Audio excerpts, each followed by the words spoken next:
Lyra's weapon is drawn. His eyes burn with anger. He looks more like his father than her. I knew my father was a soulless beast, but you... I've hoped you would choose differently. Okay.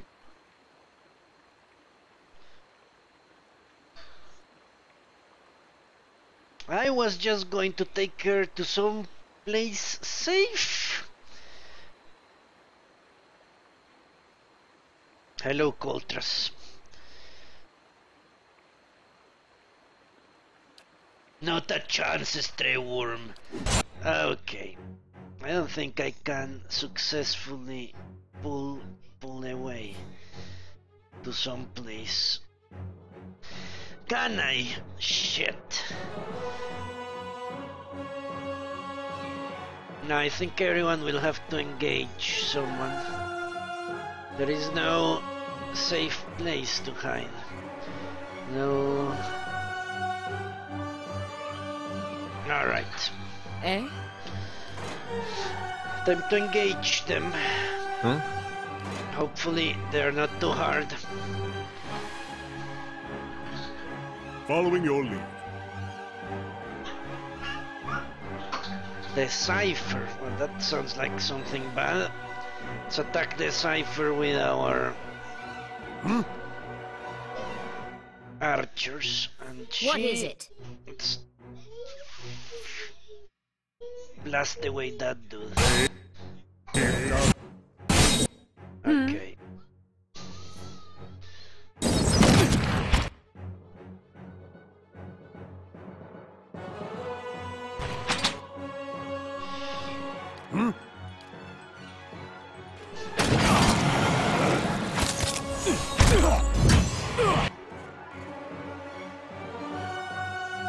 Okay, someone shot my priest for whatever reason.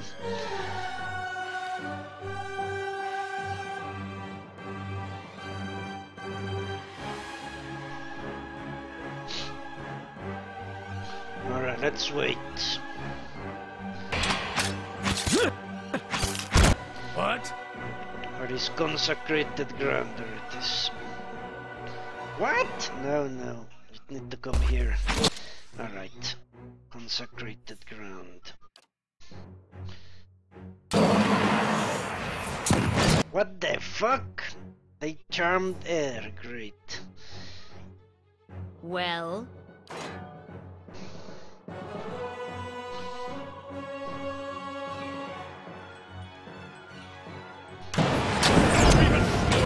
Okay, at least that fucking bastard is dead. A wilder woman. Alright. Following your lead. Let's attack the wilder one. Must be her. That's doing most of the damage. Yes.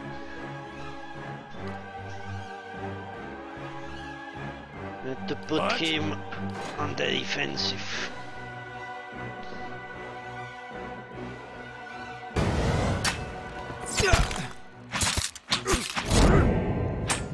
Alright. Air is back in action. Attack this lady, if you're so kind.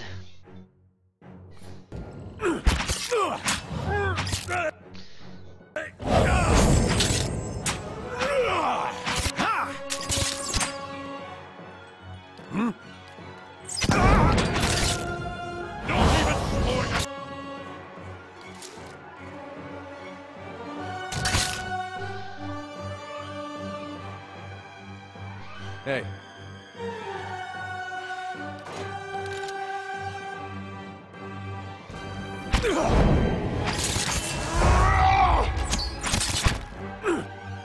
On your word. Oh, I'm 10.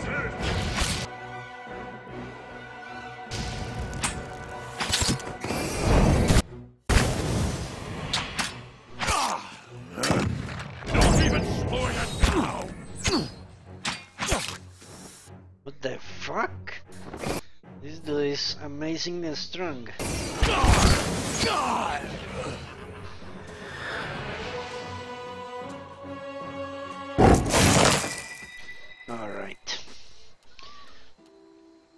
Aztecs. flows, so shall your essence. Your life's energy shall feed the soil, and your soul's energy shall enrich the community. This is by your own choosing, supplicant? Well, not exactly. The Aztecs took people by force. Yes, yes! The dwarf grips a hatchet with both hands and raises it over his head. He throws his shoulders forward and swings the weapon into the elf's chest, connecting with a meaty bump. Blood gushes from the blade and the sacrifice screams rend the air. Despite his earlier agreement, the elf thrashes atop the stone table, his torso arcing while his arms and legs remain tied in place. I'm guessing that hatchet is magical in some way. Meanwhile, the dwarf spreads his arms wide and allows blood to splatter his robes. Then the elf is finally silent and still. The dwarf pulls his hatchet from the body and wipes it on his tongue. Kana makes a disgusted noise and turns away. I think I preferred those rites when they were only words upon a page. Why did I look? It is not as if I didn't expect it. Because you're a fucking idiot, that's why you looked. Quickly and quietly. Stuck to the archdruid. Sure he will be happy I'm bringing a baby. The dwarf wears crimson robes that are... But that doesn't make any sense. If you have to actually agree, how can he take a baby? A baby cannot agree to be sacrificed. Okay, the dwarf wears crimson robes that are stained and streaked with dark patches. His face is smooth but lacking youthful elasticity. It is as if the lines and wrinkles have been formed and erased many times over. He watches you with eyes like two black pits as he wipes his hatchet on his robes. Hail Estreward. No one comes to Blood Sands without a purpose. What is yours? Who are you? I am the Archdruid of the Ethic Null. For centuries it has been my duty to guide our rituals and guard our knowledge. It is work that requires a certain resilience, but it is not without its benefits. Okay. You murdered a man right there now. Tell me more about the Ethic Null. We are a druidic order that have been in Twin Elms since Enwithian times. Our founders came from the White March, seeking a place where we might practice our beliefs in peace, as it were. Unlike most of our Glanfathan brethren, we seek answers in the world around us, rather than the teachings of the gods. We believe that all life has power, and that this power can be siphoned and conducted. We are not, as some suggest, madmen and murderers. All of our rituals are conducted with willing participants and through methods that have been tested and refined over centuries. Holy shit. I just got justification to kill Sinnoh. All our rituals are conducted with willing participants. A baby cannot be a willing participant. It's impossible. This allows us to create the war paint for which we are respected, if not loved.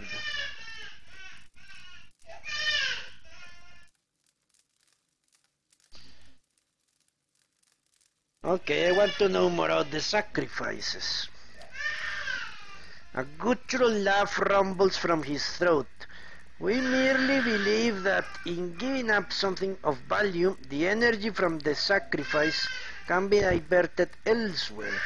It is not so different from what folk practice all over the world. If you want to turn the soil, sail a ship or move a cart, you must spend energy. But we are best known for our practice of Kith sacrifice. This is the most potent form of sacrifice because it releases the most energy. We distill the essence of an entire soul into raw power that can strengthen the body, fortify the soul, and extend life. more than a little different from sailing a ship. An interesting perspective even so. The Glamphadans are never half-hearted in their superstitions, are they? What's war paint? A special unguent binding war raw essence into the wearer. It grants incredible advantages in combat and has made us indispensable to the tribes. Whatever they say about our practices, almost all of them have made use of our war paint at some time or another.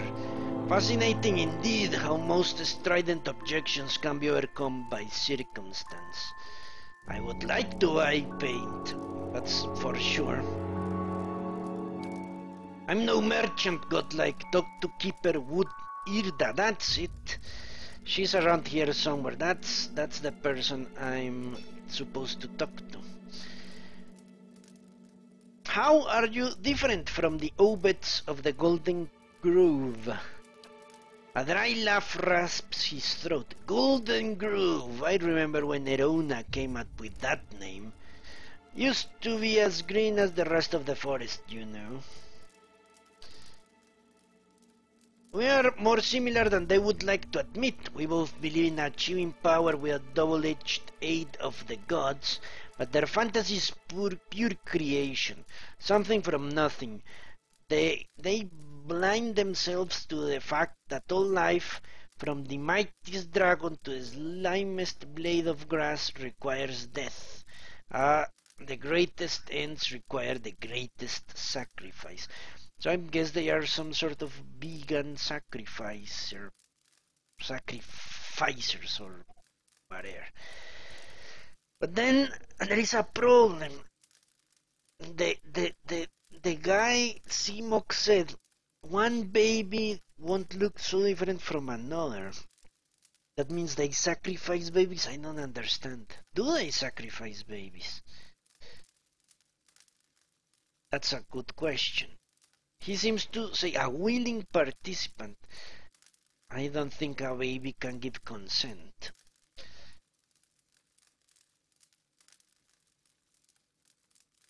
Okay.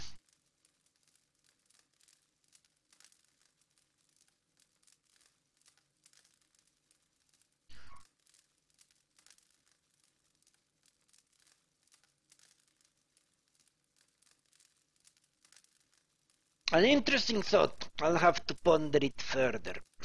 A wise enough sentiment. Alright. Okay, so I need to find Irda. Light, flame, and sound. We'll keep to Or ourselves. Weird, or whatever the hell the name is. The question becomes, do they sacrifice babies or do they not? If they do, then all that bullshit about consent. But he said it, they must give consent, which means a baby wouldn't qualify. At least in my mind it wouldn't. Unless you are saying it is the soul that consents. In that case it could be possible. But he actually asked point blank, do you consent? A baby cannot answer, a baby doesn't know language. He cannot understand the question itself. So I think we need to kill Simok, because he is doing unlawful shit.